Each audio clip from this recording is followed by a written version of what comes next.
Chapter 9. A Matter of Choice. William telephoned Joan early on Friday morning. Hello. Joan, I must speak to you. Why don't you come to the office, William? It's not open today, so we'll have time to talk. William hurried to the office, and after Joan unlocked the door for him, he sat down opposite her in front of the big desk. I need your help. It's about Kathy and the strange happenings at Hampton House. Kathy's never been like this before, but every time she goes near that house, she seems to be a different person. I don't believe in ghosts. Maybe the accident she had makes her see things. Kathy is special to me, but I'm afraid she's not the Kathy I knew anymore. I thought you might want to talk to me about that. Kathy told me once that her mother died when she was very small, and she had never seen her grandmother. So, I went to the old people's home and asked some old people who remembered Kathy's grandmother. They told me that when she was young, she used to work for Lord Hampton. So maybe Kathy's grandmother was the girl with the diamond heart. Joan, I came to talk to you because I thought you were a logical person. It seems that I have made a mistake. I believe that something happened to Kathy in that house, and if she's really special to you, then you must believe it too. If you can't do that, then let her go. You have until the meeting tomorrow to decide. The next day was Saturday. Kathy walked slowly along the road to the offices of Helping Hand. She knew that the young people there were angry with her, especially William. The room was full of young people talking or sitting quietly waiting for Joan to tell them where to go. William was in a corner of the room with his close friends around him. He turned his back to Kathy, but Joan hurried over to her. Hello, Kathy. How are you today? I feel much better, thank you. Come over here to my desk. I have something to say to these young people, and I want you beside me. Confused, Kathy followed Joan and sat down near her desk. Attention, please. As you all know, we haven't found a new office for Helping Hand yet, but we will finally find one. Sadly, I won't be here to help you. I'm moving away from this town, but there are many good people here to take my place. Today you must vote for a new leader. I have chosen 3 people I think will do the job well. William Owen, Sally Brown and John Holt. If you all agree, then please write the name of the person you want as a leader on a piece of paper. Then put your paper in the box on my desk. After everyone had voted, they returned to their jobs. Kathy's job that day was to answer the telephone.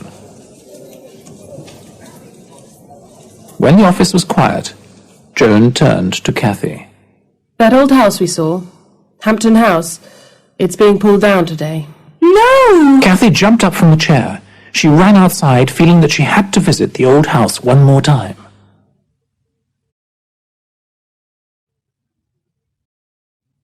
Chapter 10. The Final Moments. Kathy could hear the noise before she got to the house. She saw lorries blocking the road outside it, and workmen walking in and out. Then she saw the bulldozers. They were breaking the windows in the wooden balcony. Soon the rest of the roof fell in a cloud of dust. Poor Lord Hampton. Now he'll be in that old house forever. I came too late. Now I can't do anything to help him. The bulldozers were ready to pull down the rest of the house. A moment before they did so, Kathy saw a blinding light rising slowly above the house.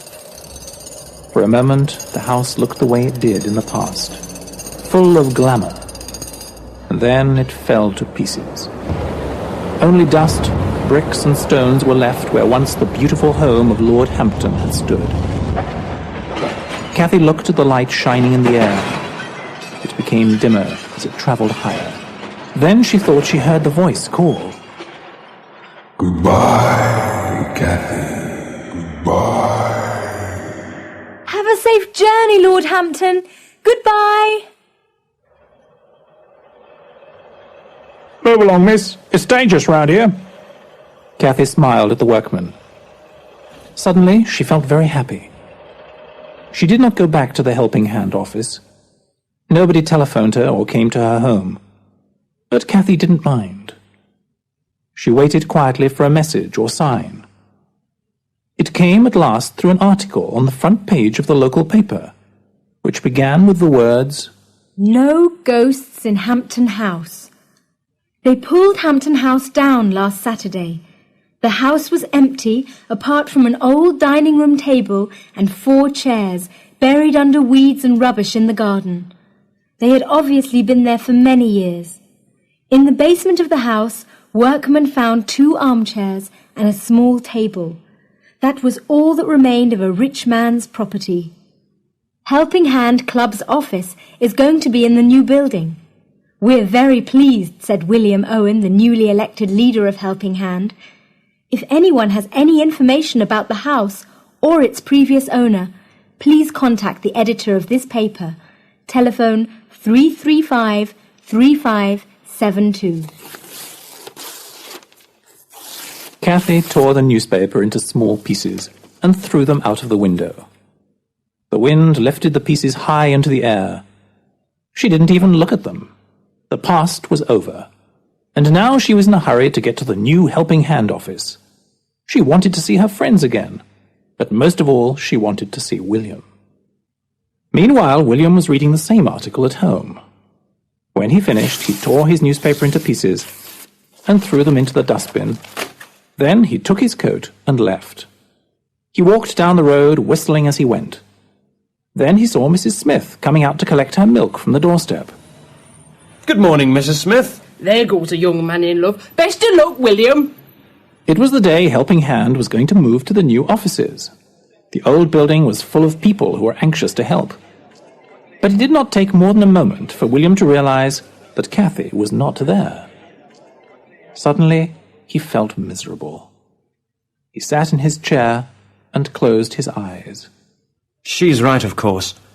Who would want to be with a selfish person like me? I almost called her a liar, and I wasn't there when she needed me. Are you speaking to me? Kathy! I'm so sorry about what happened. I was selfish and cruel to you, but I promise you'll never be lonely or afraid again. William took Kathy's hands into his and looked into her eyes. She looked back at him. Hampton House was... Forget Hampton House. It's part of the past. Yes, but if we have any future together... if we have a future together... Oh, Kathy, I want that more than anything.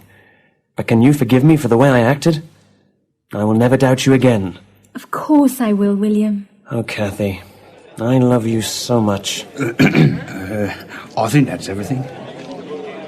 Sue, with one of the removal men, was looking round to see if everything had been cleared away.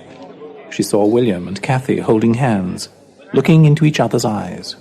Well, you better put those 2 in the van. It's the only way we'll get them to the new offices. They both turned to look at all the people watching them. William threw his head back and laughed. So did everyone else, their joyful laughter filling the building for the last time.